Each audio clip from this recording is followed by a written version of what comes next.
A pinhole camera captures an image upside down. Ok, on va continuer, hein. C'est la fête, on va enchaîner les 2 vidéos aujourd'hui. Ouais, j'ai pris un petit peu de retard, donc je vais essayer de rattraper ça, hein, pour respecter le planning que je me suis fixé. Ok, donc si je retourne sur mon blueprint, donc on a juste très brièvement créé une construction script. D'ailleurs, hein, je pourrais très bien, pendant qu'on y est, hop, créer des commentaires, choix statique mesh, c'est choix matériel. Ok, on va espacer un petit peu ça. Choix statique mesh, on va lui mettre un joli bleu. Matériel, on va lui mettre un joli vert, peu importe, mais ça permet comme ça, surtout au début, n'hésitez pas à vous créer des blocs avec des commentaires, hein. C'est extrêmement intéressant, et visuellement ça vous permet vraiment, voilà, si vous reprenez le projet, un projet ou peu importe, au bout d'un certain temps, bah, directement, voilà, en termes de lecture, c'est quand même beaucoup plus facile. Ok, on va retourner sur l'event graph. Oula, qu'est-ce que j'ai fait? On va retourner sur l'event graph. Ah oui, je l'ai déplacé. On va le mettre comme ceci. Je vais compiler. Ok, ce qu'on va faire, c'est que jusqu'à présent, au moment où le personnage traversait cette boîte, ça enclenchait quoi? Ça enclenchait mon interp to movement que je réglais directement ici. Bah, en fait, à la manière de ce qu'on a fait au niveau du construction script, ce que je voudrais, c'est non seulement avoir le choix du static mesh et du matériel, donc ça on l'a fait, hein, vous voyez sur chaque blueprint enfant qui sont reliés pourtant sur le même parent, bah, je peux choisir comme ça le static mesh, mais également l'objet. Par contre, moi ce que j'aimerais aussi, c'est pouvoir définir finalement mon déplacement. C'est-à-dire avoir un déplacement qui me permet d'aller de temps à temps directement pour lui de temps à temps, et lui de temps à temps. Si j'arrive à les sélectionner, tac, lui de temps à temps, et de lui à temps à temps. Alors que là, pour l'instant, nous, en fait, finalement, on est vraiment fixé par rapport à mon interp to movement, à la distance que j'ai mis ici. Donc finalement, tous mes blueprints se déplaceront exactement pareil. Donc ce qu'on va faire, c'est qu'on va ne plus utiliser l'iterm to movement. On va dire que l'iterm to movement, c'est intéressant. On pourrait continuer à l'utiliser pour ce qu'on veut faire. Mais là, le but, c'est de vous montrer autre chose. Je vais supprimer mon iterm to movement. Si je le supprime, forcément, dans mon event graph, bah, ça m'a supprimé ce qui s'était passé ici, hein. Normalement, vous aviez, si je fais CTRL-Z, vous voyez, vous aviez l'iterm to movement. Si je supprime mon iterm to movement, ça m'a supprimé également, bah, finalement, ma variable, enfin mon component qui était activé par ce node qui est ici. Et ce qu'on va faire, c'est qu'on va également supprimer l'activate. On va juste se retrouver avec, finalement, quand on rentre dans la collision, donc mon begin overlap, la vérification, ce sera seulement mon player caractère, et à partir du moment où ça fait ça, j'ai une condition vrai, faux. Ok. Ce qu'on va faire tout de suite, c'est qu'on va appeler un node qui est très utile, qui s'appelle la timeline. Ce que je veux, c'est me servir de la vérité, c'est-à-dire, en effet, c'est mon personnage qui traverse ma boîte de collision. Là, je vais venir créer un node qui s'appelle timeline. Add timeline. Ok. Cette timeline va me permettre de finalement me créer justement un temps pour telle ou telle fonction que je voudrais, ou peu importe quoi. Pour pouvoir finalement créer une timeline, il va falloir que je double-clique sur ma timeline. Vous allez voir que ça va m'ouvrir un nouvel onglet. Donc je vais double-cliquer, et effectivement maintenant vous voyez je suis rentré dans mon node timeline, et ça m'a créé un nouvel onglet. Pas de souci, notre event graph, on le retrouve ici, hein. Cette timeline, on va créer une track. Donc je vais cliquer sur track et je vais choisir une float track. C'est quoi la différence entre une float et un vecteur? Une float, ça sera simplement finalement une donnée, une mesure. Si par exemple je fais, juste pour vous montrer, je vous montrerai comment faire, vous voyez qu'ici j'ai qu'une mesure de temps et de valeur. À la différence du vecteur, le vecteur me permet d'obtenir finalement trois données que je peux me servir pour différentes choses. Là, je pourrais m'en servir pour les données sur X, sur Y ou Z. Je pourrais m'en servir pour autre chose, hein. C'est possible. Nous, ce qu'on va faire, c'est qu'on veut simplement créer une donnée, donc une float track. Je clique dessus. Tout de suite, je vais lui donner, allez, on va lui dire animation. Ça me donne un nom sur ma track de ma timeline. Et si je retourne dans l'event graph, qu'est-ce qui s'est passé? Vous voyez que le nom que j'ai donné se retrouve ici. Si je retourne dans le timeline, je fais F2 pour renommer et je tape peu importe. Si je retourne dans l'event graph, vous voyez que ça l'a mis à jour. Ce que je vais faire, donc je vais refaire F2 et je vais taper animation. Ok. Actuellement, ma track a une durée, length, de 5 secondes. Ce qu'on va faire, c'est qu'on va mettre 3 pour obtenir 3 secondes. Deuxième chose, il va falloir que je crée un point d'entrée et un point de sortie. Pour créer un point, on pourrait faire bouton droit et add key to curve float. Ou alors, nous, ce qu'on va faire, c'est qu'on va faire un shift et bouton gauche.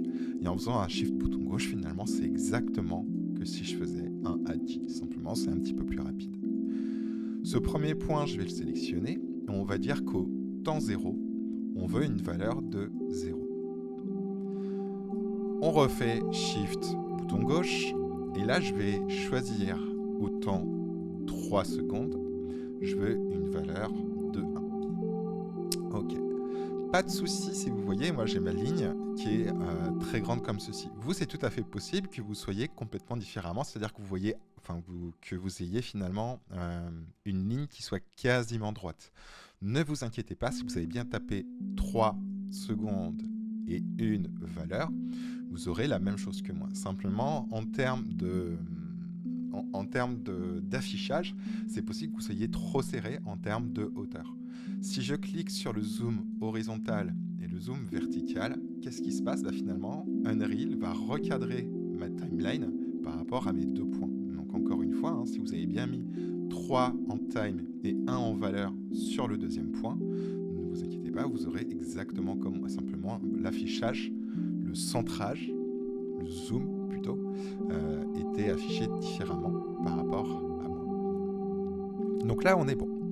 Ok, je vais retourner dans mon event graph et on va se servir de notre timeline. Alors, je pourrais me servir de ma timeline pour faire une animation, c'est-à-dire qu'en gros, ma boîte, mon cube, ou peu importe, suivant le static mesh que vous aurez mis, va se déplacer pendant 3 secondes à une valeur de 1. Vous pourriez mettre 250, etc. Ça le ferait. Mais le seul problème, c'est que du coup, on se retrouverait exactement avec la même chose, c'est-à-dire que tous mes blueprints enfants qui sont liés aux parents qui est ici se déplaceront tous par rapport aux valeurs que vous aurez mis. Donc finalement, ça ne va pas me changer grand-chose par rapport à l'interp to movement. Là, ce qui est intéressant, c'est que je peux gérer ma courbe d'animation, ça on y viendra après. Mais nous, ce qu'on veut, c'est ne pas finalement donner une valeur de déplacement dans notre blueprint, mais finalement la définir en options qui se retrouveront ici. Du coup, pourquoi est-ce que j'ai créé une timeline? En fait, ma timeline va me servir pour finalement le comportement entre mon départ que je donnerai plus tard dans mon blueprint ici et mon arrivée. C'est-à-dire qu'il va gérer le comportement entre ces deux données de départ et d'arrivée. Il va juste me servir à ça. Deuxième chose, ce qu'on va faire, c'est que je vais venir prendre mon animation. Vous voyez, ça m'a créé donc une flotte. Pourquoi une flotte? C'est parce qu'on a créé une track flotte. Si j'avais créé une track vector, vous voyez, ça me crée du coup une image couleur jaune qui finalement revient à un vecteur.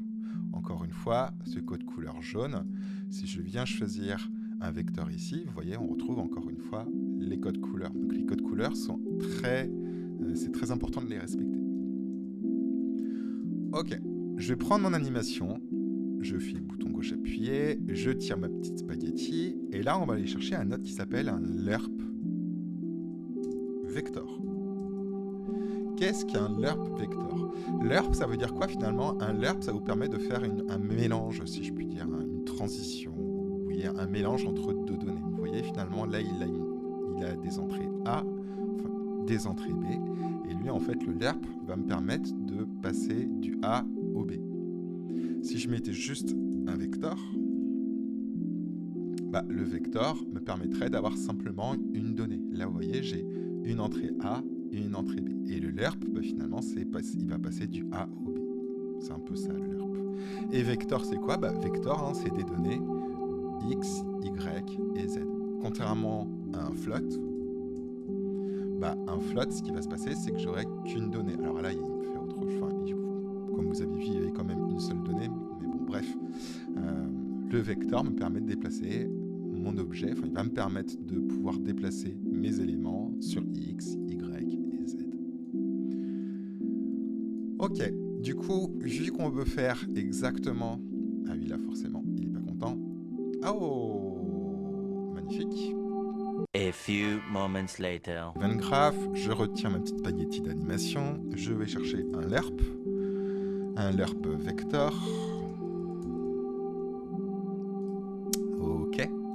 Et là, ce qu'on va faire, c'est que du coup, on va vouloir pouvoir directement, quand je sélectionne mon blueprint, bah, décidément, on va vouloir avoir, par exemple pour lui, rentrer la donnée A et la donnée B, c'est-à-dire la donnée de départ et la donnée d'arrivée. En tout cas, là, la position de départ et la position d'arrivée. Donc, comme on a pu faire dans le construction script, ce que je vais faire, c'est que je vais faire un bouton droit promote to variable. Et là, ça va me permettre d'avoir justement une possibilité de variable de type vector pour pouvoir renseigner quelle est la position de départ. Donc, je vais l'appeler départ. OK. Je vais le mettre ici. Je refais un promote to variable. D'ailleurs, on va plutôt mettre en français quand même. Start, end. Alors, pas d'étoile. Merci. OK.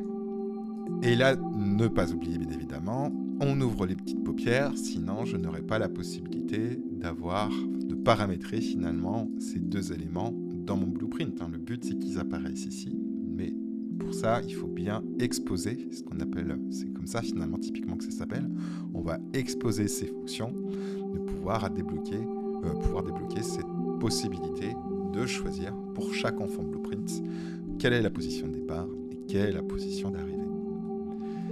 Si je compile et que je save, là, ce qui va se passer, c'est que si je fais play, il n'y a rien qui va se passer.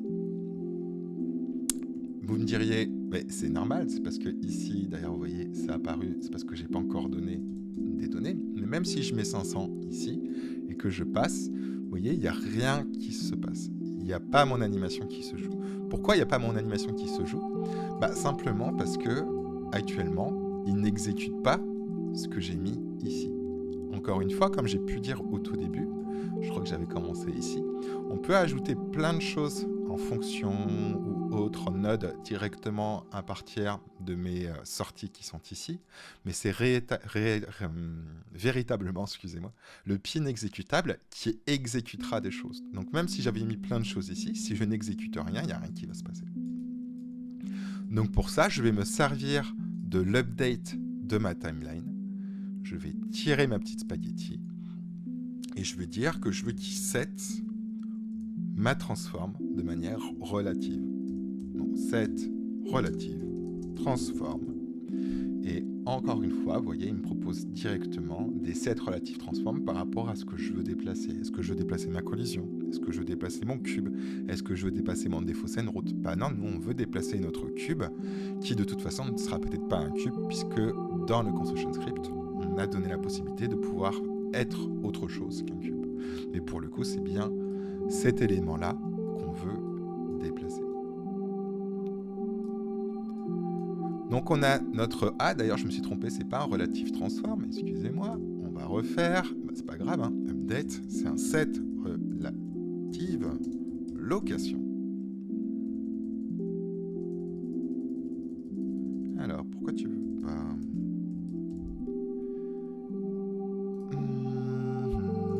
Ok. On va le faire directement ici. Location. Et donc, on veut que ce soit notre cube. Ok. Je vais exécuter cet élément qui est ici. Donc, pour le moment, ce qu'on a fait, c'est que donc, si je relis le code, quand je rentre, quand quelque chose plutôt rentre dans ma boîte de collision, ce quelque chose est conditionné à mon personnage. Si c'est vrai, à ce moment-là, ça active ma timeline. Ma timeline, ma track de timeline va être gérée par mon lerp vector qui gère mon start et mon end. Et une fois que la timeline sera exécutée, à ce moment-là, elle va updater quoi?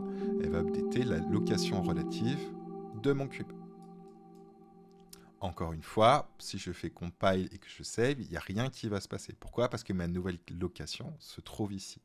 Moi, je ne veux pas renseigner ma location directement ici dans le blueprint. Je veux pouvoir gérer pour chaque enfant blueprint.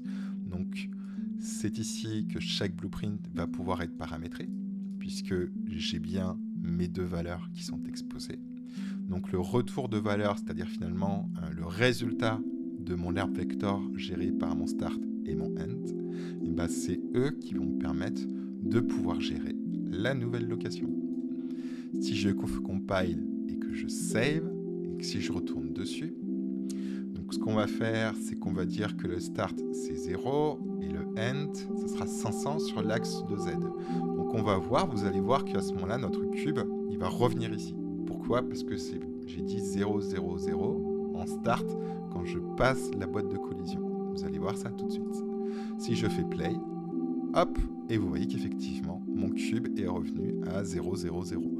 Pourquoi est-ce qu'il a fait un petit drag and drop directement ici? Bah, simplement parce que ici, c'est le 0, 0, 0 sur X, Y et Z de mon blueprint. Donc c'est tout à fait normal que mon cube se déplace à 0, 0, 0 quand je rentre dans la boîte de collision. Et donc, en end, bah, effectivement, quand je passe ma boîte de collision, on voit qu'il se déplace de 500 sur Z. Je vais retourner, hop, ce qu'on va faire tout de suite, c'est qu'on va aller dans le viewport et je vais bien mettre mon cube cette fois-ci à 0. Alors je vais faire F, 0, 0. Voilà, comme ça, j'aurai directement mon cube qui sera placé correctement. Voilà, parfait. Si je refais, et que je fais sur ma boîte de collision, on voit que donc mon cube, en tout cas mon pilier, a bien ce déplacement. Par contre, ce que j'aimerais, moi, c'est pouvoir en fait faire en sorte que mon cube, une fois que je sors de ma boîte de collision, bah, que mon cube revienne à sa position initiale. Là, le problème, c'est que du coup, finalement, c'est une espèce de porte qui pourrait s'ouvrir, mais qui va rester tout le temps en l'air. Ce que je voudrais, c'est finalement, dans mon blueprint, c'est qu'une fois que mon personnage sort de ma boîte de collision, et bah, que mon cube revienne à son état initial. Bah, pour ça, si on retourne dans mon event graph et que je regarde ce qui se passe dans ma timeline, vous voyez que j'ai un reverse qui existe. Le reverse, en fait, ce qu'il va faire, c'est qu'il va faire en sorte de revenir, enfin de faire l'étape inverse. Donc on va se servir du reverse. Par contre, pour ça, on ne va pas utiliser le begin overlap. On va dire justement, on ne veut pas que ce soit quand notre personnage rentre dans ma boîte de collision, mais on veut que ce soit quand mon personnage sort de ma boîte de collision. Si vous vous souvenez au début, on va cliquer sur mon component collision, et si je fais un bouton droit, on peut ajouter des events. C'est comme ça qu'on a créé notre begin overlap. Et là, je vais aller chercher un end overlap, quand mon personnage sort de ma boîte de collision. Je prends ma vérification directement ici, je fais CTRL-C, CTRL-V, je vais bien mettre Other Actor directement ici, je mets mon getPlayerActor comme ceci. Donc finalement, quand quelque chose sort de ma boîte de collision, ce quelque chose c'est quoi? C'est mon personnage. À ce moment-là, ça me crée une condition. D'ailleurs, je vais même carrément, hop, CTRL-C, CTRL-V. Et de toute façon, j'avais faux, c'est ce qu'on appelle une branche, et pas une condition. Hop, je mets ma condition ici. Mon pin exécutable, je le branche bien à ma branche. Voilà. Et là, ce que je vais faire, si c'est vrai que mon personnage sort de ma boîte de collision, eh bien, je vais le mettre sur reverse. Si je fais compile, save et que je fais un play, on va regarder ça tout de suite. Je rentre, mon cube monte, je sors, mon cube descend.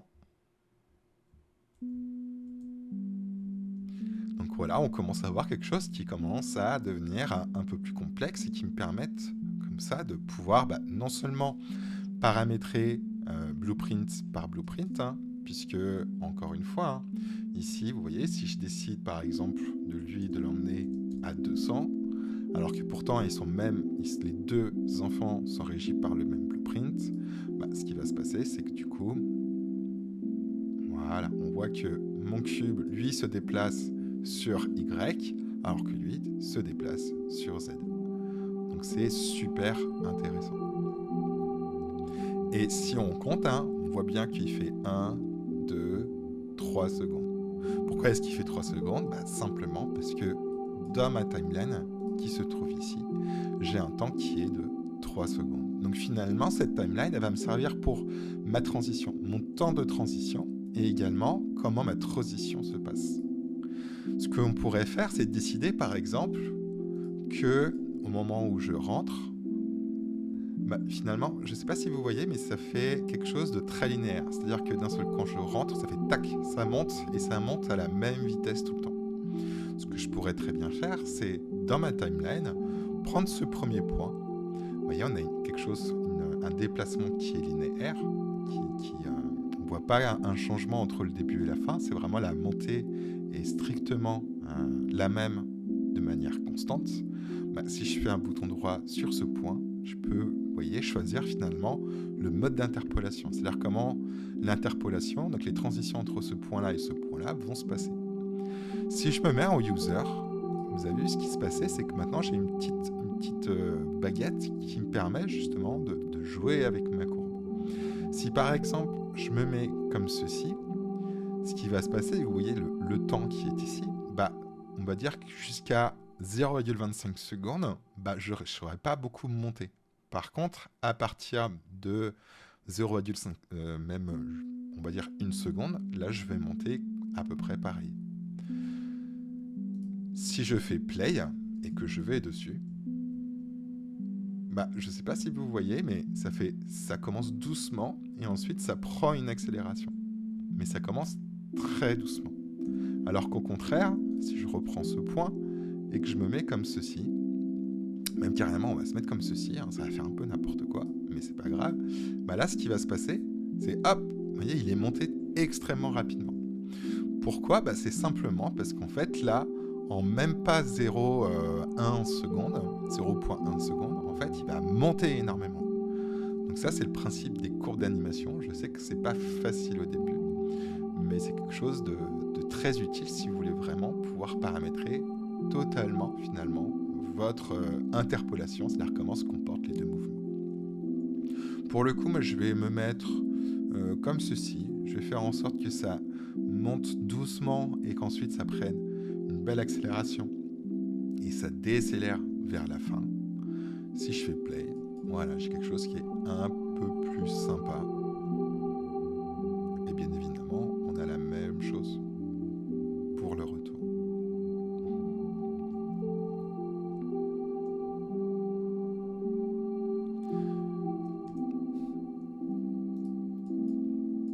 Je pourrais bien évidemment, encore une fois, je vous invite à créer des commentaires, des couleurs, etc. etc. N'hésitez surtout pas, c'est fortement recommandé.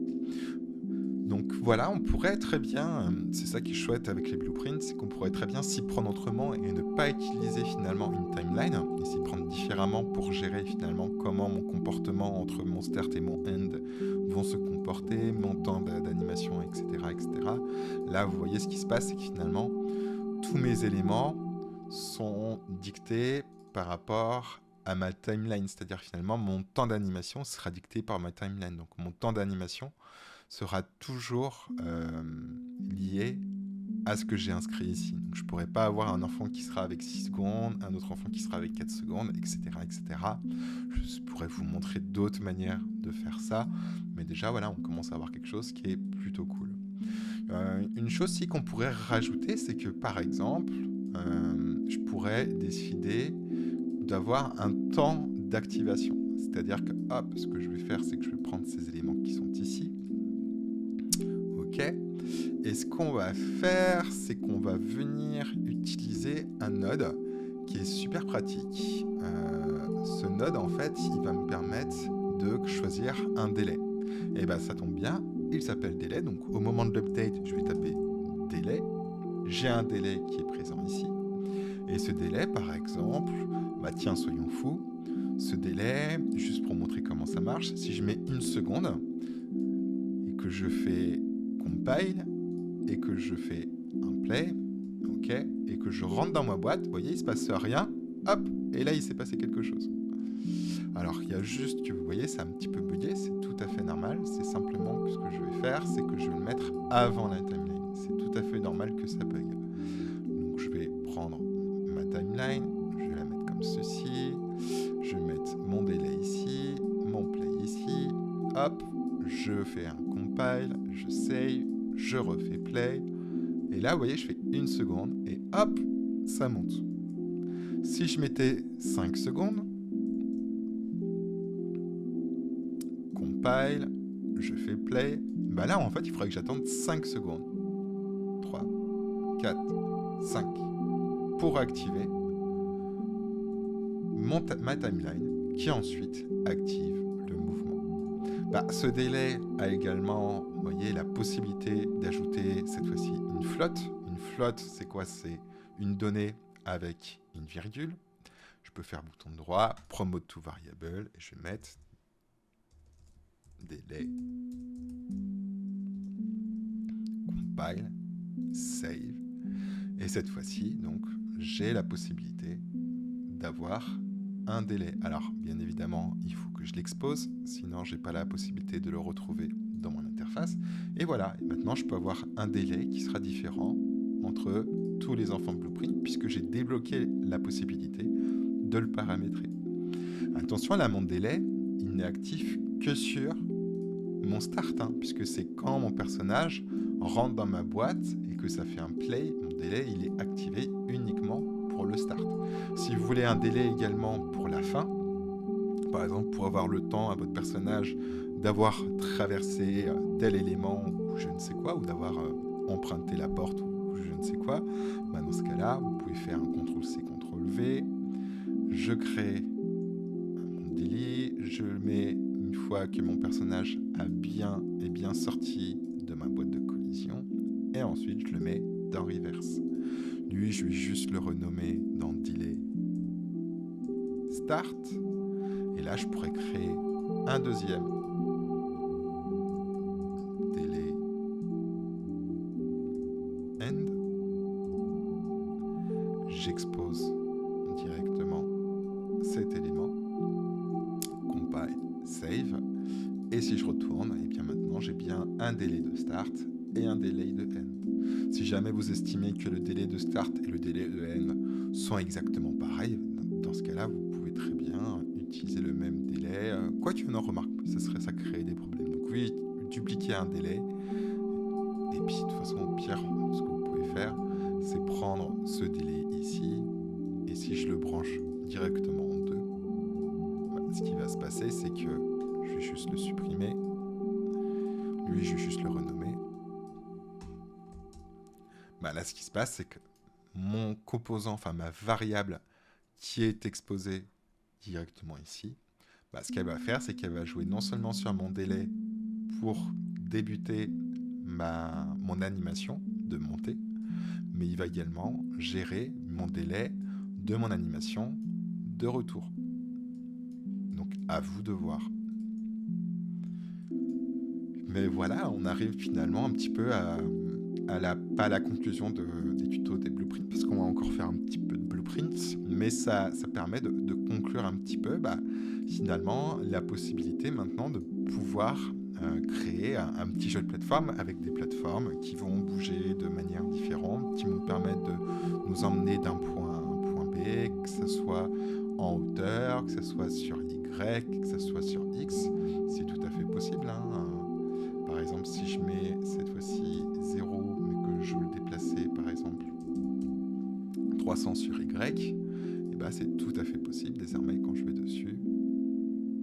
Alors, il faut attendre un petit peu. Voilà. Maintenant, donc, il se déplace directement de Y. Donc super pratique. Et bah pour le prochain, cette fois-ci ce sera pas aujourd'hui, hein, mais ce sera bien la semaine prochaine, on mettra en place un petit système de plateforme et qui vous permettra comme ça de pouvoir créer un petit jeu de plateforme. Et après, ce qu'on viendra créer ensuite, c'est des éléments un petit peu à la Mario, c'est-à-dire de pouvoir par exemple taper sur une boîte qui nous permettra d'obtenir un item, que cet item, s'il traverse le joueur, de pouvoir par exemple grossir le joueur, le rétrécir, de façon à vous permettre d'accéder à d'autres zones, etc. etc. Et finalement, voilà, avec un petit peu tous les notes que je vous montre et que je vous explique, vous pouvez créer tout un tas de choses extrêmement intéressantes. Voilà, écoutez, bon visionnage à vous et puis à très vite.